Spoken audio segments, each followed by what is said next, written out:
शिक्षा विभाग में जिले के ओआईसी बनाए गए राजेश बरसैया ने सभी जनपद शिक्षा केंद्रों का निरीक्षण करते हुए व्यवस्थाओं का जायजा लिया।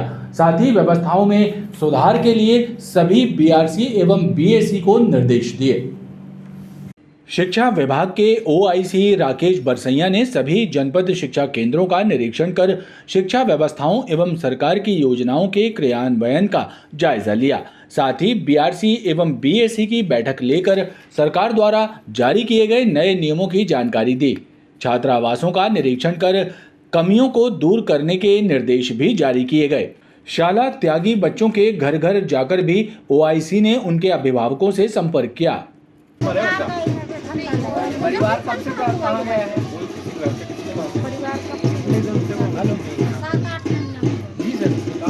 कहाँ गए हैं लोग?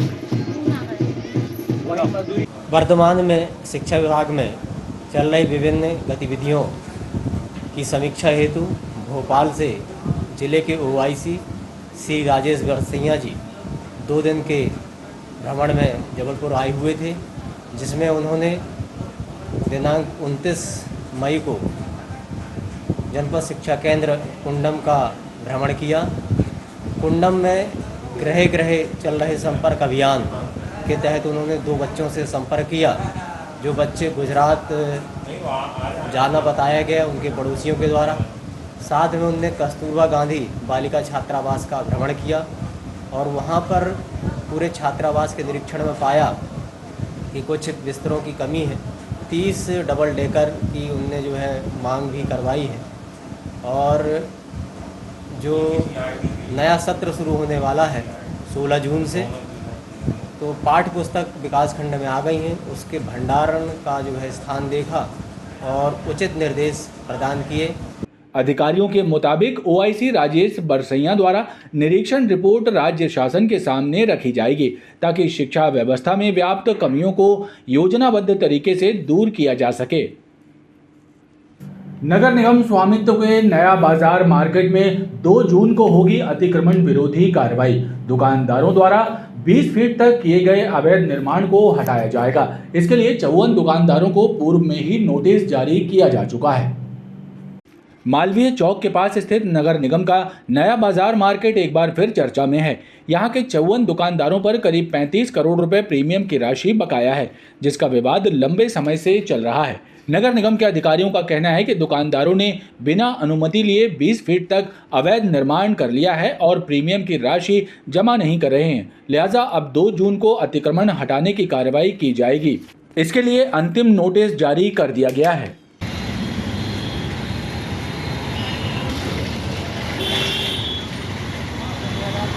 हालांकि इसके पहले भी कई बार कार्रवाई के प्रयास हो चुके हैं, लेकिन चर्चा ये है कि इस बार कुछ ज्यादा तैयारियों के साथ नगर निगम का अमला मैदान में कूदने वाला है।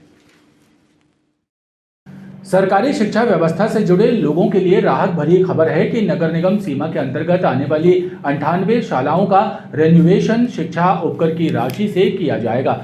नगर निगम कमिश्नर स्वप्निल वानखड़े का कहना है कि शिक्षा विभाग से समन्वय बनाकर ये कार्य प्रारंभ किया जाने वाला है।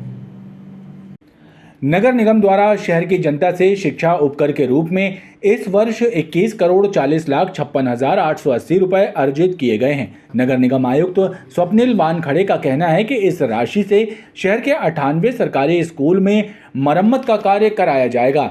स्कूल शिक्षा विभाग, जिला शिक्षा अधिकारी और जिला परियोजना समन्वयक से समन्वय बनाकर इस पूरी योजना को प्रारंभ कर दिया गया है।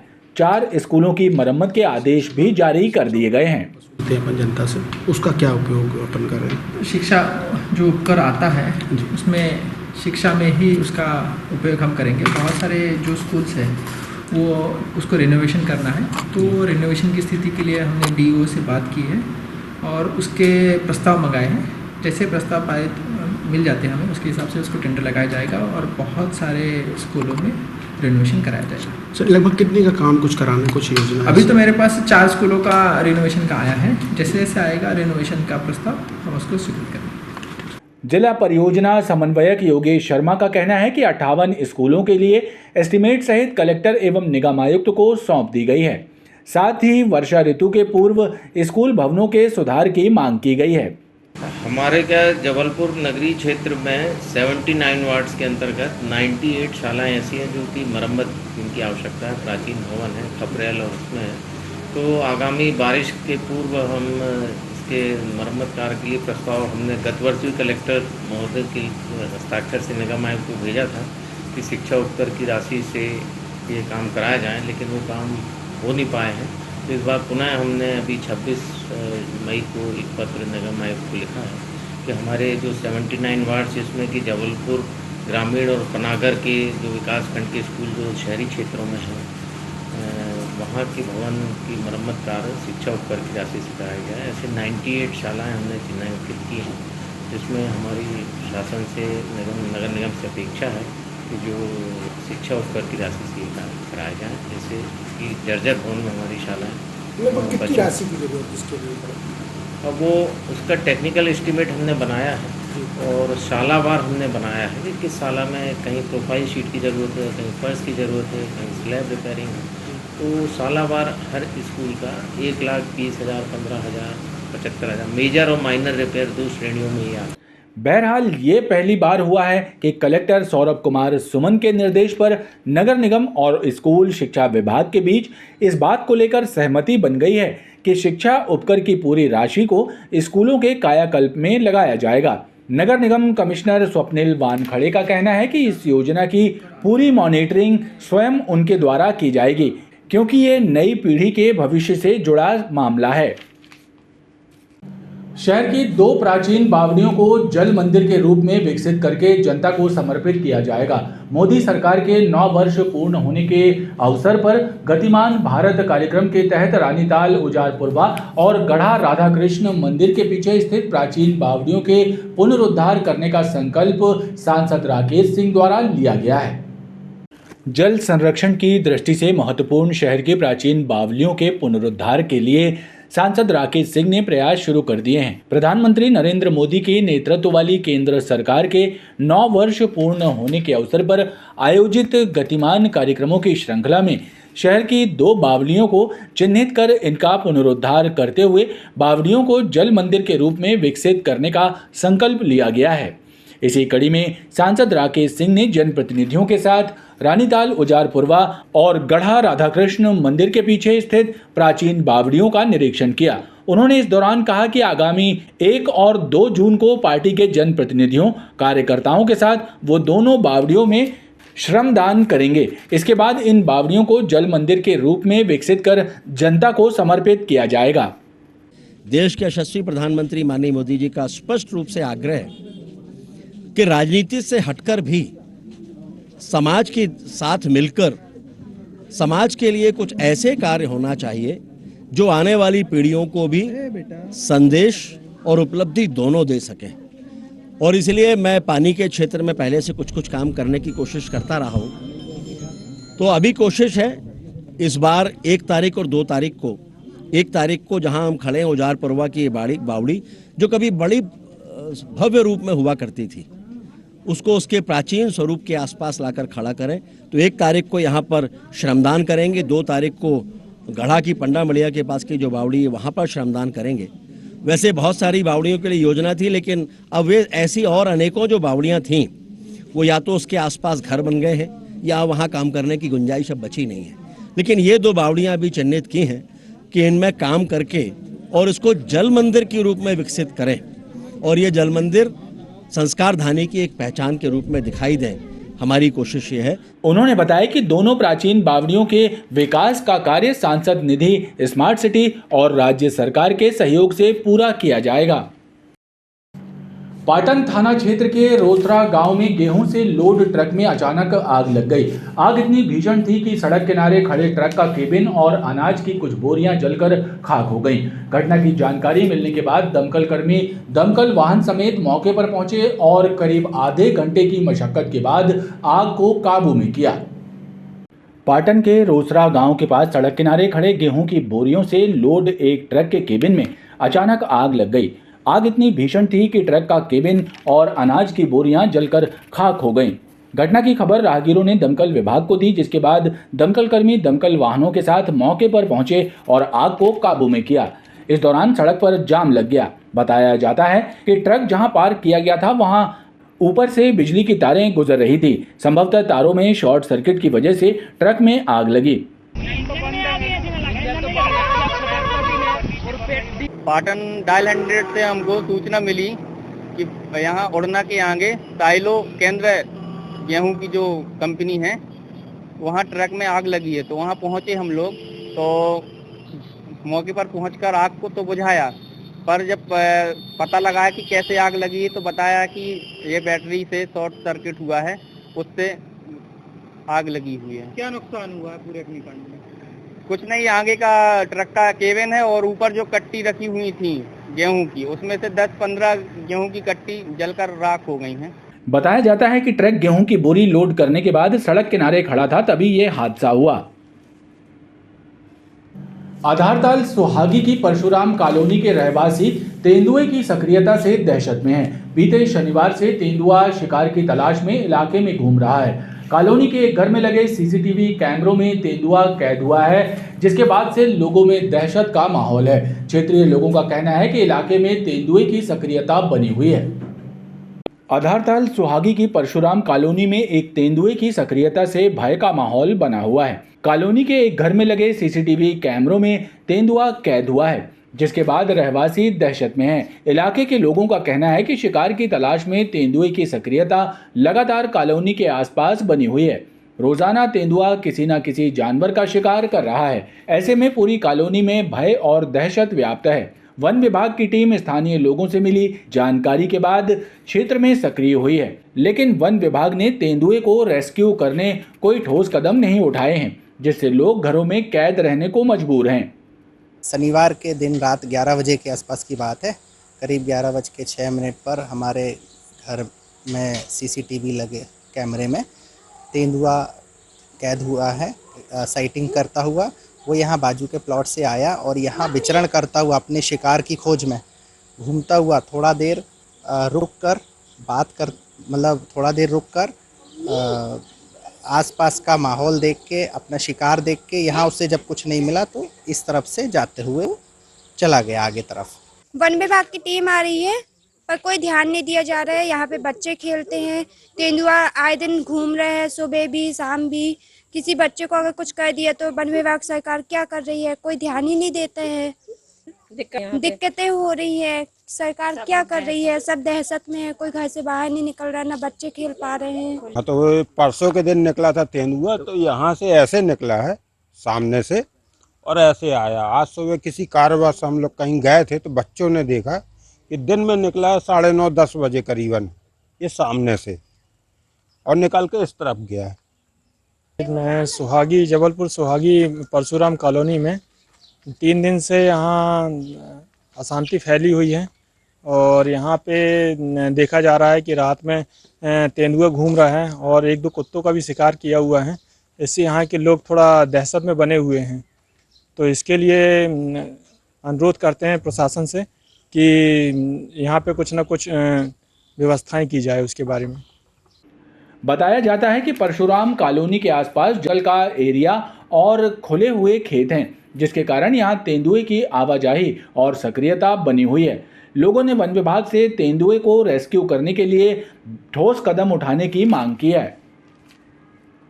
संजीवनी नगर थाना पुलिस ने लोडिंग ऑटो में गैस सिलेंडर रखकर नोजल के सहारे खाली गैस की टंकियों में गैस की अवैध रूप से रिफिलिंग कर रहे एक युवक को रंगे हाथों गिरफ्तार किया। उसके कब्जे से लोडिंग ऑटो, 28 नग घरेलू गैस सिलेंडर, नोजल, तराजू जब्त कर प्रकरण दर्ज किया गया है। संजीवनी नगर पुलिस ने सर्वेंट क्वार्टर क्षेत्र में दबिश देकर एक युवक को गिरफ्तार किया है। लाडगंज क्षेत्र के रहने वाले युवक का नाम सुनील कुशवाहा है। सुनील लोडिंग ऑटो में अलग अलग कंपनियों के भरे गैस सिलेंडर रखा हुआ था और इन गैस सिलेंडरों से नोजल के सहारे अवैध तरीके से खाली गैस सिलेंडरों में गैस की रिफिलिंग कर रहा था। पुलिस ने उसके कब्जे से 28 नग गैस सिलेंडर, तराजू, नोजल और लोडिंग ऑटो जब्त कर उसके विरुद्ध विभिन्न धाराओं के तहत प्रकरण दर्ज किया है। घटनास्थल पर आरोपी सुनील कुशवाहा निवासी गणेश मंडप के पीछे थाना लाडगंज का गैस भरी टंकी से खाली टंकी में गैस स्प्रिंग नोजल, लोहे के नोजल के माध्यम से का वो भरवा रहा था, जिसे मौके पर पकड़ा, जिसके पास से 28 नग सिलेंडर, एक लोहे का नोजल, एक स्प्रिंग तराजू जब्त किया गया है और अपराध क्रमांक 155 ऑब्लिक 23 धारा 285 37 इसे कायम किया गया है। पुलिस आरोपी से पूछताछ कर रही है। नगर निगम के स्विमिंग पूल में मंगलवार की सुबह तैराकी करने आए कुछ युवकों और ट्रेनर के बीच जमकर विवाद हुआ। इस विवाद के दौरान दोनों पक्षों में जमकर मारपीट हुई, जिससे अफरा तफरी मच गई। विवाद की खबर लगते ही ओमती थाने की पुलिस मौके पर पहुंच गई। मारपीट की घटना में दोनों पक्षों के लोगों को चोटें पहुंची हैं। पुलिस ने दोनों पक्षों की शिकायत दर्ज कर घटना की जांच शुरू कर दी है। नगर निगम जबलपुर का स्विमिंग पूल मंगलवार की सुबह मारपीट के अखाड़े में तब्दील हो गया।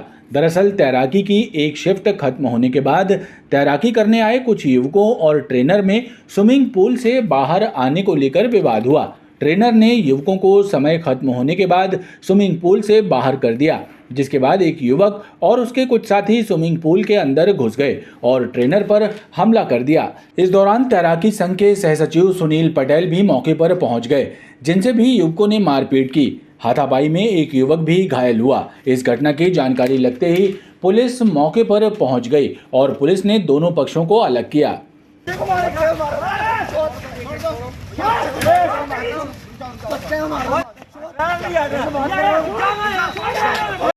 भंवरताल स्विमिंग पूल में 8 से 9 की शिफ्ट के दरमियान जब शिफ्ट ख़त्म हुई, उससे पहले भी 3, 4, 5 बच्चे आए थे जो बार बार जंप ले रहे थे। जबकि यहाँ पर लिखा हुआ है कि ड्राइविंग करना सख्त मना है, बड़े बड़े अक्षरों में लिखा है, राइटिंग में लिया है, जो हमें एडमिशन देते हैं उसमें ही समझाते हैं कि ड्राइविंग करना सख्त मना है। और हमारे कोचेस भी मना करते रहते हैं, लेकिन उसके बाद वो नहीं मानते। तो ये भी इसी तरह कर रहे थे और बार बार नहीं मान रहे थे। लेकिन बच्चे हैं इस तरह, उन्हें छोड़ दिया, कुछ न कुछ बोला नहीं। उसके बाद क्या, जब शिफ्ट खत्म हुई तो इनको बाहर निकालने लगे, तो बाहर नहीं निकल रहे थे और बहुत ज़्यादा बदतमीजी कर रहे थे। तो उनने इनको बाहर निकाला। बाहर निकालने के पश्चात बाहर आगे जो फिर बदतमीजी को गाली गलौज करने लगे। इस दौरान हमारा एक कोच था, वो धक्का मुक्की के दौरान तो उस बच्चे को भी थोड़ा सा यहाँ गाल में लग गया, देवाल बाल, तो वो लाल बाल पड़ गया। उसके बाद इनके साथी लोग आए, वो चाचा लोग आए और मेरे ऊपर हमला करके मारने पीटने लगे और माँ बहन की बहुत गाली लगी और लग गया, जो आपको दिख ही रहा है। तो ठूंते ठूंते मुझे मारा, नसीर भाईजान जो है उनको मारा और ये शाश्वत केसरमानी जो पूल चलाते संचालक, उनको मारा। निकल रहा था बाहर, मतलब 8 से 9 इनकी टाइमिंग रहती है, 8 से 9 इनकी टाइमिंग रहती है। मतलब निकलने का 5 मिनट आप दोगे कि नहीं? वो 2 ठो बने वहाँ पे, आप निकलने तो दो। मैं अपने साथ वालों को बोल रहा हूँ निकलो, तो उनका एक बंदा आके पानी में कंटाम मार रहा, उसका मेरे को गलती से लग गया होगा। ऊपर आया कोई तीसरे ने जाके ये बोल दिया उनसे कि इनने आपको गाली बकी।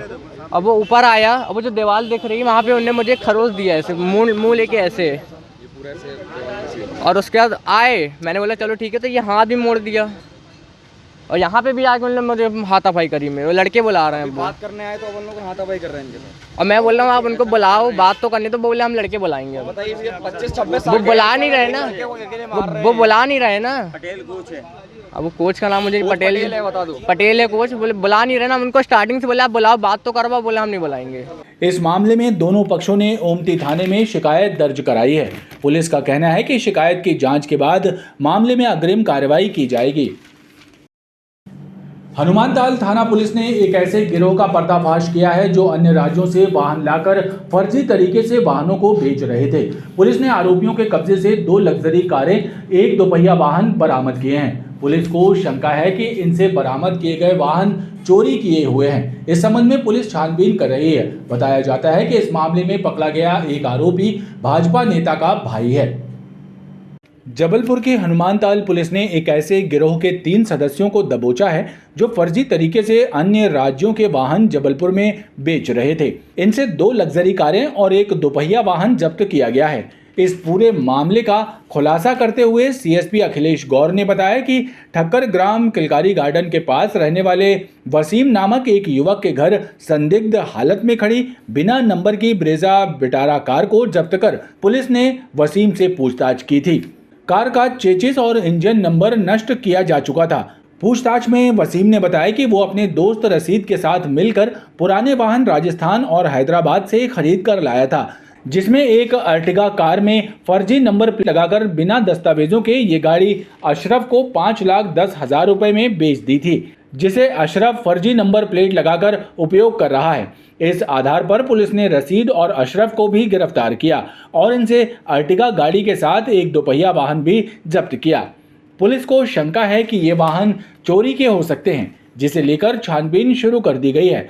फिलहाल आरोपियों के विरुद्ध धारा 420 सहित अन्य धाराओं के तहत प्रकरण दर्ज किया गया है। कल थाना हनुमानताल अंतर्गत एक मुखबिर से जानकारी प्राप्त हुई थी कि क्षेत्र में एक गाड़ी ब्रीज़ा और एक एर्टिगा, ये 2 गलत नंबरों के साथ क्षेत्र में चल रही है, जिसकी तस्दीक पर हमारी टीम रवाना हुई और जो एर्टिगा गाड़ी है उसको लाकर जब पूछताछ की गई तो वो वसीम नामक एक व्यक्ति के पास से वो गाड़ी होना पाया गया। जब उससे विस्तृत पूछताछ की गई तो उसने बताया कि उसने राशिद नाम के व्यक्ति के साथ में ये ब्रीज़ा और एर्टिगा गाड़ी खरीदी थी, जो एक गाड़ी हैदराबाद से और एक राजस्थान से आना इसने बताया था। इसमें और जांच में पूछताछ की गई तो इनके द्वारा बताया गया कि इसमें एक अशरफ नामक व्यक्ति है, उसके कहने पे ये गाड़ी खरीद के लाए थे और फिर उनका सौदा यहाँ पर इन्होंने अशरफ के कहने पर किया था, जिसकी पेमेंट अशरफ के द्वारा की गई थी। इनके पास से एक 2 व्हीलर भी जब्त हुई है और इसके संबंध में फिर पूछताछ के बाद अपराध पंजीबद्ध किया गया धारा 420 IPC के तहत में, जिसमें विवेचना की जा रही है। कौन है ये और कहाँ के रहते हैं? ये तीनों थाना हनुमानताल अंतर्गत रहने वाले हैं। इसमें वसीम नामक जो व्यक्ति है वो पूर्व में मुंबई पुलिस के द्वारा गिरफ्तार हो चुका है वाहन चोरी के मामलों में, जिसके ऊपर पूर्व में भी आपराधिक रिकॉर्ड है। अशरफ भी आदतन अपराधी है, जिसके खिलाफ पूर्व में आपराधिक रिकॉर्ड दर्ज हैं और RPF द्वारा भी इसे पूर्व में गिरफ्तार किया गया है। टोटल 3 लोग अभी तक आरोपी बने हैं। अभी इसमें आगे और जांच की जा रही है। इसमें अभी हमारी एक टीम हैदराबाद और राजस्थान भी रवाना होगी, जो वहाँ पर जैसे तथ्य और जो चीज़ें सामने आएंगी उस आधार पर जांच करेगी। इसमें एक अशरफ नामक व्यक्ति है जो उनका भाई किसी एक राष्ट्रीय पार्टी में मुख्य पद पर है, तो वो उनके भाई हैं।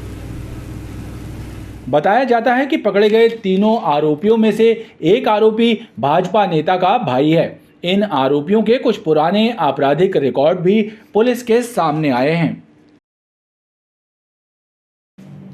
हनुमानताल पुलिस ने एक बदमाश को गिरफ्तार किया। उसके पास से पिस्टल और कारतूस जब्त किए गए। कुछ दिनों पूर्व इस बदमाश ने एक कार्यक्रम के दौरान पिस्टल से हवाई फायर किया था, जिसका वीडियो सोशल मीडिया पर वायरल हुआ था। वीडियो वायरल होने के बाद से पुलिस बदमाश की पतासाजी कर रही थी। बताया जाता है कि आरोपी बदमाश के विरुद्ध घमापुर और हनुमानताल थाने में कई आपराधिक प्रकरण दर्ज हैं। बीते कुछ दिनों से पुलिस को चकमा दे रहे साहिल यादव नामक एक बदमाश को हनुमानताल पुलिस ने दबोच लिया। पुलिस ने बदमाश से एक पिस्टल और कारतूस जब्त किया है। बीते दिनों साहिल ने एक कार्यक्रम में हवाई फायर किया था, जिसका वीडियो सोशल मीडिया पर वायरल हुआ था। पुलिस के मुताबिक साहिल घमापुर थाना क्षेत्र में रहता है और उसके खिलाफ कई आपराधिक मामले भी दर्ज हैं। पुलिस वीडियो सामने आने के बाद से उसकी गिरफ्तारी के प्रयास कर रही थी। अभी कुछ दिनों पूर्व एक सोशल मीडिया पर वीडियो वायरल हुआ था, जिसमें एक साहिल यादव नामक व्यक्ति के द्वारा वैवाहिक समारोह में हवाई फायरिंग की गई थी देसी पिस्टल के द्वारा, जिसकी वीडियो की जांच की गई। वीडियो जांच करने के बाद आज आरोपी को गिरफ्तार किया गया और उसके पास से ये पिस्टल और एक कारतूस जब्त किया गया है। इसमें अभी पूछताछ की जा रही है कि इसके द्वारा ये पिस्टल कहाँ से खरीदी गई है और इसमें और कौन कौन अन्य इसके साथी हैं, इसकी जानकारी अभी ली जा रही है। कौन है, कहाँ का रहने वाला? ये साहिल यादव है, ये घमापुर थाना क्षेत्र का रहने वाला है और इस क्षेत्र में ये शादी समारोह में आया था। बिल्कुल, ये एक आदतन अपराधी है। इसके थाना घमापुर हनुमानताल में पूर्व के आपराधिक रिकॉर्ड है। फिलहाल पुलिस साहिल से पूछताछ कर ये पता लगा रही है कि पिस्टल और कारतूस उसके पास कैसे आया। रानीताल स्टेडियम के समीप रात के अंधेरे में हथियारों सहित एकत्र होकर एक पेट्रोल पंप में डकैती डालने और बमबाजी कर आतंक मचाने की योजना बना रहे 5 शातिर बदमाशों को लाडगंज और कोतवाली पुलिस की टीम ने दबोच लिया। इन बदमाशों का एक साथी फरार होने में कामयाब हो गया, जिसकी पुलिस सरगर्मी से तलाश कर रही है। इन बदमाशों से पुलिस ने 20 देसी बम, पिस्टल, कट्टा, तलवार, रिवॉल्वर, चाकू जैसे घातक हथियार बरामद किए हैं। रानीताल स्टेडियम के पास मैदान की बाउंड्री वॉल के समीप हथियारों से लैस होकर रानीताल पेट्रोल पंप में डकैती डालने और बमबाजी कर आतंक फैलाने की योजना बना रहे 5 बदमाशों राहुल रैकवार, उसके भाई राजेंद्र रैकवार, साथ ही गगन ठाकुर, प्रशांत उपाध्याय और रूपक रैकवार को लाडगंज और कोतवाली पुलिस की संयुक्त टीम ने घेराबंदी कर दबोच लिया। इस कार्रवाई के दौरान एक आरोपी अनमोल मिश्रा फरार होने में कामयाब हो गया। इन बदमाशों की तलाशी लेने पर इनके कब्जे से पिस्टल, रिवॉल्वर, कारतूस, चाकू, तलवार जैसे घातक हथियार और 20 देसी बम पुलिस ने बरामद किए। सभी बदमाशों के विरुद्ध पुलिस ने प्रकरण दर्ज किया है। कोतवाली संभाग के नगर पुलिस अधीक्षक प्रभात शुक्ला ने बताया कि पकड़े गए बदमाशों में से राहुल टिंडे के ऊपर हत्या, जुआ, आर्म्स एक्ट, मारपीट के मामले दर्ज हैं। वहीं राजेंद्र और गगन ठाकुर सहित पकड़े गए सभी बदमाश आपराधिक प्रवृत्ति के हैं। राहुल रैकवार, राजेंद्र रैकवार, रूपक रैकवार, प्रशांत उपाध्याय और गगन ठाकुर और अनमोल मिश्रा, ये लोग वहाँ पे बैठे हुए हैं। उनमें से कुछ लोग शराब पी रहे हैं और बातचीत कर रहे हैं कि रानीताल पेट्रोल पंप के पास रात में जाके उसको अटैक करना है और वहाँ तक बेसिकली लूटपाट करना है। योजनाबद्ध तरीके से सब अपनी अपनी भूमिका बता रहे थे कि तुम ये काम करोगे, तुम ये काम करोगे। तो उस बात को लेकर ग्राउंडर से घेराबंदी की गई। उन लोग भागने के प्रयास करने लगे, जिसमें सभी को पकड़ा गया। अनमोल मिश्रा बाउंड्रीवाल कूद के चला गया, उसको पीछे काफी किया गया लेकिन नहीं मिल पाया। बाकी सब 5 आदमी उससे मिल गए। उनके पास से देशी कट्टा, रिवॉल्वर, पिस्टल, तलवार और सुअरमार बम, लोहे की राड, ये सब बरामद की। उनसे और पूछताछ की गई। लगातार अनमोल मिश्रा की तलाश की गई, वो भी जारी है। इन सबसे गिरफ्तार करके डकैती की डालने की योजना के अंतर्गत धारा 399, 402, 3/5 एक्सप्लोसिव एक्ट, 27 एक्ट, इनके अंतर्गत कार्रवाई की जा रही है। पुलिस ने इन सभी बदमाशों को न्यायालय के समक्ष पेश करते हुए जेल भेज दिया है। खबरों का ये क्रम लगातार जारी है। आप देखते रहिए BTV न्यूज।